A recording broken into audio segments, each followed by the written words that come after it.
Everyone is talking about World War III. Social media is flooded with fear. Headlines scream about rising tensions. But what if the real story isn't about war, but about strategy? What if the two biggest military superpowers, the United States and Russia, are not preparing for direct war, but quietly calculating their next moves? Let's break it down. Right now, global tensions are high. The war between Russia and Ukraine continues to reshape Europe. The United States and its allies through NATO are supporting Ukraine with weapons, funding, and intelligence. On the surface, it looks like a direct confrontation between Washington and Moscow. But here's the key. Despite all the tension, both sides have carefully avoided direct military conflict with each other. Why? Because both nations understand one terrifying reality: nuclear deterrence. The United States and Russia together hold over 90% of the world's nuclear weapons. A direct war wouldn't just be another regional conflict. It would be catastrophic, global, and possibly civilization-ending. So instead of open war, we see proxy battles, sanctions, cyber warfare, and political pressure.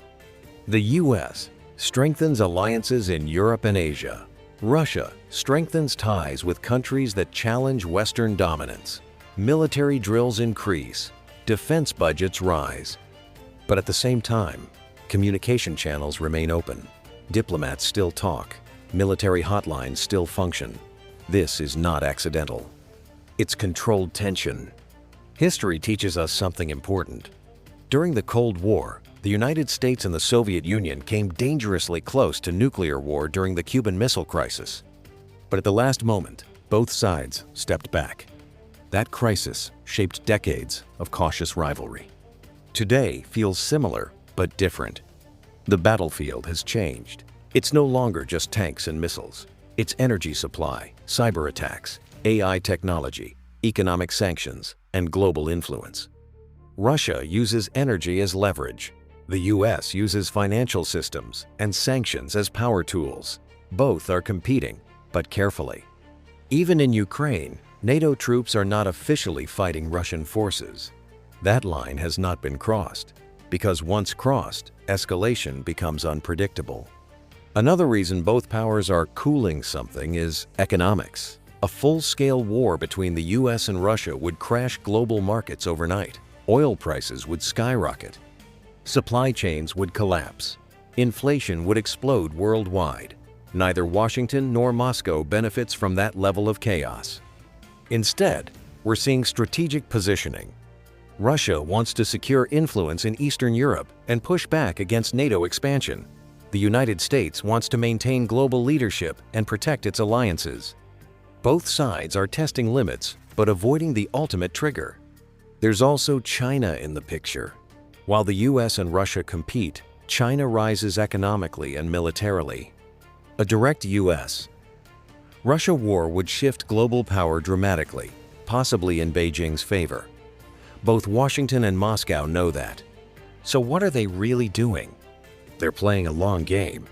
Military power is being displayed, but diplomacy is still alive. Intelligence agencies are active. Cyber operations continue. Economic strategies evolve. But behind closed doors, leaders understand that a world war would mean mutual destruction. Does that mean World War III is impossible? No. Miscommunication, accidents, or sudden escalation could change everything. History shows how quickly conflicts spiral. But right now, the signs suggest controlled rivalry, not uncontrollable war. The fear online is loud, but geopolitics is often quieter and more calculated than headlines suggest. So when people say World War III has already started, ask this: if the two largest nuclear powers truly wanted full war, would it look like this? Or would it look far more sudden and far more devastating? The world stands in a tense moment. Not peace, not full war, but a high-stakes chess game between giants. And in chess, the smartest players don't rush the final move. They prepare, they position, they wait. The real question is not whether war is coming tomorrow, but whether the balance of power can hold long enough to avoid it. Because when superpowers move, the entire world feels it. Welcome to D-Block. It's not conspiracy, just reality.